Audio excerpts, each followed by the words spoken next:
सुबह की हल्की धूप खिड़की के पर्दे से छनकर कमरे में आ रही थी। महंगे पर्दे, सुंदर फूलदान और सजे हुए दीवारों के बीच कविता आईने के सामने बैठी थी। उसके चेहरे पर गजब की खूबसूरती थी, लेकिन आंखों में बेचैनी साफ छलक रही थी। उसके मोबाइल पर बार बार एक ही नाम चमक रहा था, अजय। कविता के हाथ कांप रहे थे। उसने फोन उठाया। अजय, धीरे से। कविता, आज कॉलेज का आखिरी दिन है, क्या तुम सच में आओगी? कविता, हाँ अजय, आऊंगी, लेकिन घर से निकलना पहले जैसा आसान नहीं रहा। अजय, तुम डरो मत, मैं तुम्हारे साथ हूं। कविता ने एक लंबी सांस ली, आईने में खुद को देखा और धीरे से बोली, मुझे अब डर नहीं लगता अजय, लेकिन मेरे घर वालों का गुस्सा देखकर कभी कभी हिम्मत टूट जाती है। कविता का परिवार शहर के सबसे प्रतिष्ठित परिवारों में से एक था। उसके पिता राजेंद्र राठौर एक बड़े बिल्डर थे, सख्त, अनुशासन प्रिय और समाज में अपनी इज्जत को सबसे ऊपर रखने वाले। मां मंजू देवी हमेशा पति की बातों में हाँ में हाँ मिलाने वाली, और भाई विवेक राठौर जो अपने पिता के नक्शे कदम पर चलने की कोशिश कर रहा था। अहंकारी, हर चीज को स्टेटस के पैमाने पर तौलने वाला।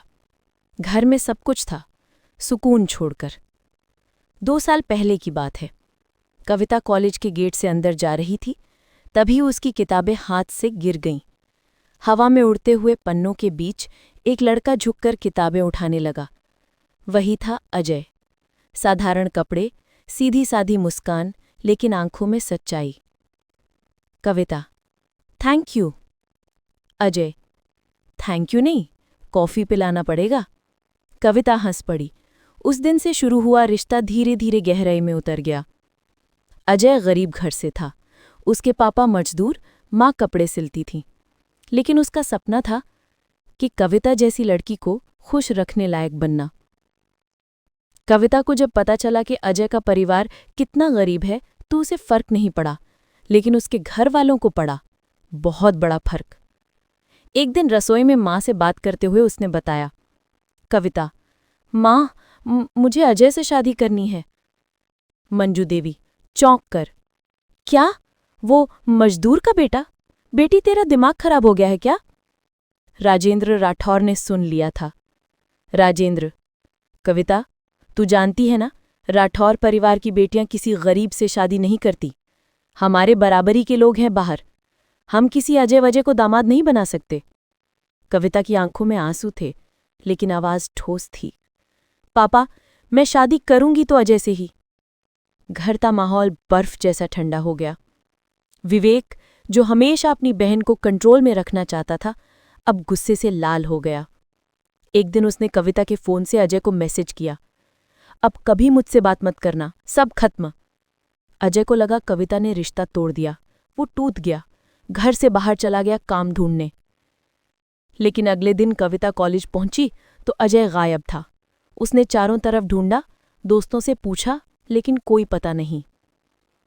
कविता को बाद में पता चला कि उसके भाई ने अजय को धमकाया था, अगर फिर से मेरी बहन के आसपास भी दिखे तो तुझे ऐसा सबक सिखाऊंगा कि जिंदगी भर याद रखेगा। कविता ने हार नहीं मानी। रात को जब सब सो जाते तो वो खिड़की से झांककर धीरे से बाहर निकलती। सड़क के उस पार बिजली के खंबे के पास अजय उसका इंतजार करता। अजय, कविता, तुम इतनी तकलीफ क्यों उठा रही हो? कविता, धीरे से, क्योंकि तुम मेरे सुकून हो अजय, तुम्हारे बिना मैं अधूरी हूं। दोनों देर रात बातें करते, एक दूसरे का सहारा बनते, लेकिन ये राज ज्यादा दिन छिपा नहीं सका।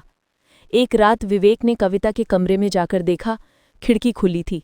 वो पीछा करते हुए पहुंचा और देखा कविता किसी से बात कर रही है। विवेक, कविता! कविता घबरा गई। अजय तुरंत भाग गया। विवेक ने कविता को घर ले जाकर पिता के सामने खड़ा कर दिया। राजेंद्र, बस बहुत हो गया कविता, आज के बाद उस लड़के से कोई रिश्ता नहीं रहेगा। अगर तूने दोबारा उसका नाम भी लिया तो हम तेरा चेहरा नहीं देखेंगे। कविता की मां रो पड़ी, लेकिन पिता के गुस्से के आगे सब चुप। उस रात कविता ने दरवाजा बंद किया और रोती रही, लेकिन दिल में एक फैसला कर चुकी थी, अब मैं पीछे नहीं हटूंगी। उधर अजय अपने परिवार के साथ मुश्किलों में था। माँ की तबीयत खराब थी, पिता का काम छूट गया था। उसने शहर के बाहर एक छोटा काम पकड़ा, बस कविता के लिए पैसे जोड़ने लगा। वो चाहता था कि पहले कुछ बने, फिर जाकर कविता के घरवालों से बात करे। लेकिन एक दिन अचानक उसकी माँ बेहोश हो गई। इलाज के लिए पैसे नहीं थे। वो दौड़ा दौड़ा अस्पताल गया। वहीं उसे किसी ने कहा कि कविता के घर में उसकी सगाई तय हो रही है। अजय की आंखें फटी की फटी रह गई। घर में धूमधाम थी। राजेंद्र राठौर ने एक बड़े बिजनेसमैन के बेटे करण मल्होत्रा के साथ सगाई तय कर दी थी। कविता को कोई कुछ नहीं पूछ रहा था। वो बस एक गुड़िया की तरह सजी बैठी थी। मंजू देवी ने कहा, देख बेटी, ये रिश्ता हमारे घर की इज्जत है, भूल जाओ उस गरीब को। कविता के होंठ कांप रहे थे। उसने धीरे से कहा, माँ, प्यार कोई इज्जत नहीं छीनता, वो इंसान बनाता है। लेकिन उसकी आवाज किसी ने नहीं सुनी। सगाई वाले दिन सब मेहमान आए हुए थे। कविता भारी जोड़े में थी, लेकिन चेहरा बुझा हुआ था। अचानक बाहर से हलचल मची। गेट पर अजय खड़ा था, मैला कुचैला कपड़ा, आंखों में आंसू, हाथ में कुछ कागज। सब लोग देखने लगे।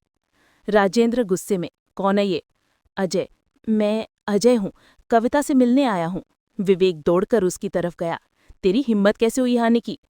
अजय ने कहा, क्योंकि मैंने कविता से वादा किया था कि कभी उसे अकेला नहीं छोड़ूंगा। कविता खड़ी रह गई, आंसू बहते रहे। अजय ने जेब से कुछ कागज निकाले।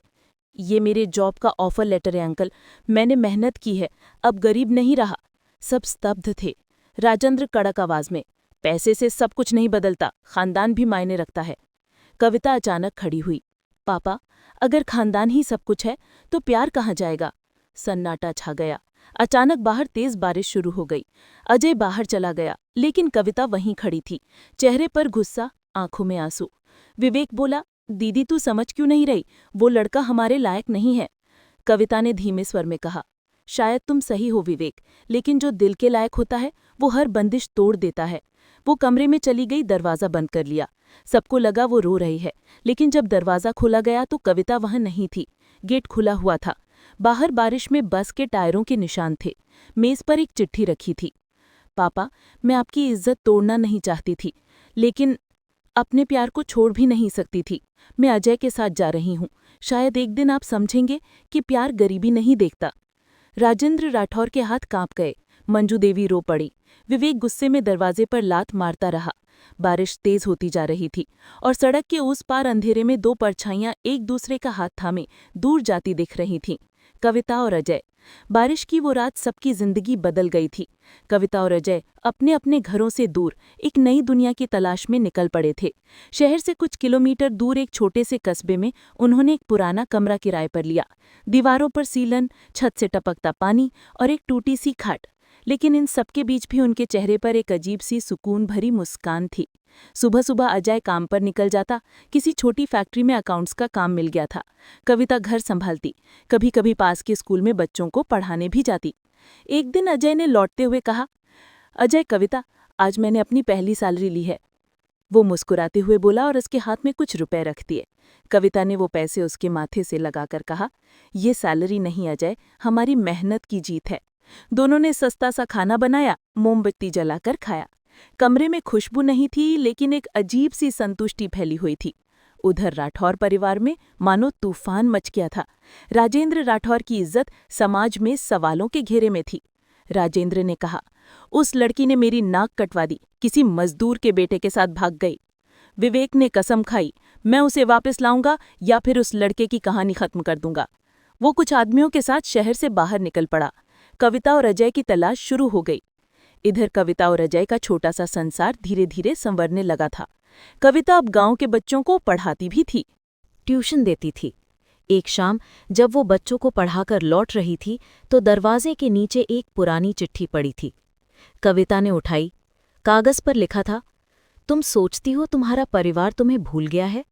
नहीं कविता, वो अब तुम्हें ढूंढ रहे हैं, लेकिन इस बार तुम्हें सिर्फ अजय नहीं, अपनी जान भी बचानी पड़ेगी। कविता का चेहरा सफेद पड़ गया। उसने चिट्ठी अजय को दिखाई। अजय, कौन भेज सकता है ये? कविता, शायद विवेक। अब दोनों ने अपनी पहचान छिपा ली।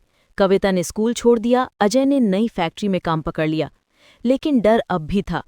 रात को खिड़की के बाहर किसी के कदमों की आहट सुनाई देती थी। एक रात अजय को लगा किसी ने उनके कमरे के बाहर कुछ रखा है। वो भागकर गया तो देखा एक तस्वीर रखी थी जिसमें कविता अपने घरवालों के साथ थी। पीछे लिखा था, घर लौट आओ नहीं तो पछताओगी। विवेक ने अब एक चाल चली। वो कविता को फोन नहीं कर सकता था तो उसने गांव के एक आदमी के जरिए झूठी खबर भेजवाई। कविता की माँ बहुत बीमार है, आखिरी बार तुम्हें देखना चाहती है। कविता का दिल टूट गया। वो अजय के पास भागी। अजय, मुझे माँ के पास जाना होगा, अगर वो सच में बीमार है तो। अजय ने कहा, कविता, मुझे शक है, ये कोई चाल भी हो सकती है। लेकिन कविता ने उसकी आंखों में देखकर कहा, अगर मेरी माँ सच में मेरी वजह से तड़प रही हैं तो मैं खुद को माफ नहीं कर पाऊंगी। अजय ने लंबी सांस ली। ठीक है, मैं तुम्हारे साथ चलूंगा, लेकिन जरा संभल कर। जब दोनों राठौर हाउस पहुंचे तो माहौल अजीब था। दरवाजे पर किसी ने रोका नहीं। घर के अंदर सन्नाटा था। कविता धीरे से, माँ। लेकिन मंजू देवी वहां नहीं थीं। वो जैसे किसी और जगह गई हों। अचानक पीछे से आवाज आई, विवेक, आ गई तो आखिरकार। कविता मुड़ी, सामने विवेक था और पीछे कुछ आदमी। कविता गुस्से में, तुमने झूठ बोला। विवेक, हाँ, ताकि तुझे यहां तक ला सकूं। अजय ने कविता को पीछे किया। विवेक, तुम क्या करना चाहते हो? विवेक, बस बहन को समझाना चाहता हूं कि प्यार इज्जत से बड़ा नहीं होता। वो गुस्से में अजय की ओर बढ़ा। दोनों के बीच झगड़ा हुआ, कुर्सियां टूटने लगीं। अजय के सिर से खून निकल आया। कविता चिल्लाई, भाई, ये गलत है। लेकिन विवेक ने गुस्से में अजय को धक्का दिया। वो फिसलकर जमीन पर गिर गया। तभी मंजू देवी दौड़ती हुई आईं। मंजू देवी, विवेक, बस करो। वो अजय के पास बैठीं, उसके सिर से खून पूछा। मंजू देवी रोते हुए, तुम दोनों को अलग करने की वजह मैं नहीं बनूंगी। वो राजेंद्र राठौर की ओर मुड़ी, जो अब दरवाजे पर खड़े थे। मंजू, देखिए जी, बेटी का प्यार सच्चा है, हम सब गलत थे। राजेंद्र चुप थे। उनकी आंखों में गुस्सा नहीं, दर्द था। राजेंद्र, कविता, क्या तू वाकई खुश है इस लड़के के साथ? कविता ने अजय का हाथ पकड़ लिया। हाँ पापा, मैंने गरीबी में भी सुकून पाया है। राजेंद्र कुछ पल चुप रहे, फिर बोले, अगर तेरा सुकून उसी में है तो मेरा आशीर्वाद भी उसी के साथ है। घर में धीरे धीरे सब सामान्य होने लगा। विवेक भी चुप था, लेकिन उसके चेहरे पर कुछ छुपा हुआ था। कविता और अजय को एक कमरा दिया गया और अब सब खुश थे। लेकिन कहानी यहीं खत्म नहीं होती। रात को कविता ने विवेक को फोन पर बात करते सुना। विवेक, धीरे से, हाँ, वो दोनों घर वापस आ गए हैं, अब अगला कदम तुम उठाओ। कविता की आंखें फैल गईं। वो सोच में पड़ गई। विवेक किससे बात कर रहा है? कौन है ये तुम? सुबह जब कविता उठी तो अजय गायब था। कमरे में बस एक नोट पड़ा था। कविता, मुझे कुछ जरूरी काम से बाहर जाना पड़ा है, लौटकर सब बताऊंगा। लेकिन 2 दिन बीत गए, अजय नहीं लौटा। फोन भी बंद। कविता की बेचैनी बढ़ती गई। वो विवेक के कमरे में गई, लेकिन वहां कोई नहीं था। अचानक दरवाजे के पीछे से किसी की परछाई गुजरी। कविता ने धीरे से कहा, कौन है वहां? कोई जवाब नहीं मिला। फिर अचानक एक आवाज आई, कविता, अब खेल शुरू हुआ है। वो आवाज अजय की थी, लेकिन अजय कहाँ था? कविता के पैर जैसे जमीन में जम गए। रात का समय था।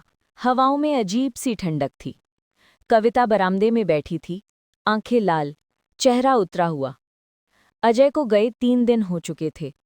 ना कोई खबर, ना कोई फोन। वो बार बार उसके नोट को पढ़ती। मुझे कुछ जरूरी काम से बाहर जाना पड़ा है, लौटकर सब बताऊंगा। लेकिन हर बार एक ही सवाल उसके मन को काटता, कौन सा काम? और वो बिना बताए क्यों गया?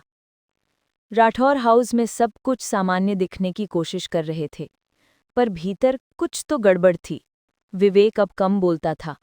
राजेंद्र राठौर ने फिर से अपने बिजनेस में खुद को डुबो दिया था, और मंजू देवी रोज पूजा में भगवान से सिर्फ एक दुआ मांगती, कविता का घर बचा रहे। कविता ने कई बार विवेक से पूछा, भैया, आपको पता है अजय कहाँ गया? विवेक मुस्कुराता और बस इतना कहता, वो लड़का समझदार है, शायद किसी काम के लिए गया होगा। लेकिन उसकी आंखों में कुछ छिपा हुआ था, कुछ ऐसा जो कविता देख तो रही थी पर समझ नहीं पा रही थी। चौथे दिन रात को कविता को एक अजनबी कॉल आया। आवाज भारी थी, लेकिन जान पहचान सी लग रही थी। आवाज, अगर अजय को देखना चाहती हो तो कल शाम 6 बजे पुराने रेडियो स्टेशन पे आना, अकेली। कविता का दिल तेजी से धड़कने लगा। उसने पूछा, आप कौन हैं? लेकिन कॉल कट गया। वो घबरा गई, माँ को बताने लगी पर फिर रुक गई। सोचा, अगर ये कोई साजिश है तो माँ परेशान होंगी। उसने तय किया कि मैं खुद जाऊंगी। अगले दिन शाम 6 बजे। सूरज डूबने ही वाला था। स्टेशन सुनसान पड़ा था, बस हवा चल रही थी। कविता ने लाल शॉल ओढ़ी थी और चारों तरफ देख रही थी। अचानक पीछे से किसी ने कहा, इतनी जल्दी आ गई तुम? कविता ने पलटकर देखा। विवेक खड़ा था। कविता हैरान, भैया आप यहाँ? विवेक बोला, मैंने सोचा तुम अकेले यहाँ नहीं आओगे, इसलिए मैं। तभी प्लेटफॉर्म के दूसरी ओर एक परछाई दिखी। अजय। वो थोड़ा कमजोर लग रहा था लेकिन जिंदा था। कविता दौड़कर उसकी तरफ बढ़ी। कविता रोते हुए, अजय तुम कहाँ थे? मैं कितनी डरी हुई थी। अजय कुछ बोलने ही वाला था कि अचानक पीछे से 2 नकाबपोश आदमी आए और उसे पकड़ लिया। कविता, छोड़ दो उसे। विवेक आगे बढ़ा, उसे छोड़ दो। लेकिन तभी उनमें से एक आदमी ने चाकू निकाला। पीछे हट जाओ, वरना ये आखिरी बार देख रही होगी इसे। विवेक ने तुरंत कविता को पीछे किया। वो उन आदमियों से भिड़ गया। एक ने विवेक को धक्का मारा, दूसरा अजय को प्लेटफॉर्म के पीछे खींच ले गया। हल्ला मच गया। कविता चिल्ला रही थी, अजय अजय। कुछ देर बाद पुलिस की सायरन की आवाज आई। आदमियों ने भागने की कोशिश की लेकिन एक पकड़ा गया। पुलिस इंस्पेक्टर, किसने भेजा तुम्हें? वो चुप रहा। फिर बोला, जिसने पैसे दिए उसी ने। इंस्पेक्टर, किसने पैसे दिए? वो हिचकिचाया। वो विवेक राठौर। कविता का दिल जैसे रुक गया। वो अविश्वास में विवेक की तरफ देखने लगी। कविता कंपती आवाज में, भैया ये क्या बोल रहा है? विवेक की आंखों में डर था। उसने कहा, कविता मैं बस तुम्हें बचाना चाहता था। मुझे लगा अजय तुम्हें धोखा दे रहा है। क्या धोखा? विवेक बोला, हाँ, जिस कंपनी में वो काम करता था उसने पापा के बिजनेस से जुड़ी कुछ फाइलें मांगी थी। मुझे लगा वो पैसे के लिए तुम्हारा इस्तेमाल कर रहा है। कविता के होंठ कांपने लगे। भैया तुमने ये सोचा भी कैसे? विवेक नीचे देखता रहा। मैंने गलती की कविता, बहुत बड़ी गलती। उसी वक्त पुलिस लेकर अजय को लाई। उसके सिर पर चोट थी। अजय। कविता, मुझे कुछ दिनों से कोई पीछा कर रहा था। मुझे लगा कोई मेरी जासूसी कर रहा है। कल जब मैं सबूत ढूंढने गया तो इन आदमियों ने मुझे पकड़ लिया। इंस्पेक्टर, अब सब साफ है। कोई चाहता था कि राठौर परिवार और अजय के बीच दुश्मनी बढ़े। कविता ने अजय का हाथ पकड़ा। लेकिन ये सब किसने शुरू किया? तभी इंस्पेक्टर ने कहा, वो आदमी जिसने इन सबको पैसे दिए, उसका नाम था मनीष मल्होत्रा। कविता चौंक गई। मनीष मल्होत्रा? वही बिजनेसमैन जिसके बेटे करण से उसकी सगाई पहले तय हुई थी। पुलिस ने बताया, करण मल्होत्रा को बदला लेना था। उसे लगा कि तुम्हारे भाग जाने से उसकी इज्जत खराब हुई, इसलिए उसने विवेक को गलत सबूत दिखाकर भड़काया। विवेक की आंखों से आंसू गिरने लगे। मैं तो बस बहन की रक्षा करना चाहता था, पर मैं ही उसका सबसे बड़ा दुश्मन बन गया। कविता उसके पास गई। भैया, अगर इंसान सच्चे मन से पछताए तो रिश्ता कभी टूटता नहीं। वो दोनों गले लग गए। अगले दिन राजेंद्र राठौर पुलिस थाने पहुंचे। उन्होंने अजय की तरफ देखा। बेटा, मुझे माफ कर देना। मैंने हमेशा तुझे तेरी गरीबी से तौला, तेरी सच्चाई से नहीं। अजय ने झुककर पैर छुए।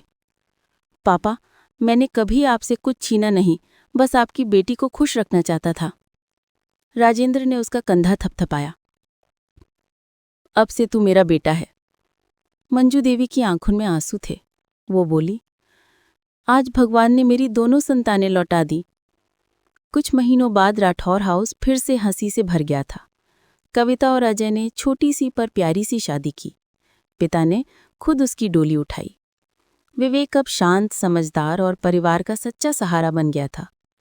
अजय अब एक अच्छी कंपनी में काम करने लगा था और कविता ने अपने कॉलेज की बच्चों को पढ़ाने का काम शुरू किया। एक दिन कविता छत पर बैठी थी। हवा में वही पुरानी ठंडक थी जो उसे उस रात की याद दिला रही थी। अजय आया और उसके पास बैठ गया। अजय, कभी कभी सोचता हूं अगर हम डर जाते तो शायद आज ये सुकून न होता। कविता मुस्कुराकर, प्यार कभी डर से नहीं जीतता अजय, वो भरोसे से जीतता है। अजय ने उसका हाथ पकड़ा। अब तो डर भी हमसे डरता है। दोनों हंस पड़े। नीचे आंगन में विवेक बच्चों के साथ खेल रहा था। माँ आरती उतार रही थी और राजेंद्र अखबार पढ़ते हुए मुस्कुरा रहे थे। सालों बाद वो घर लगा। प्यार का रास्ता आसान नहीं होता, पर जब उसमें सच्चाई और भरोसा हो तो सबसे बड़ी दीवार भी गिर जाती है।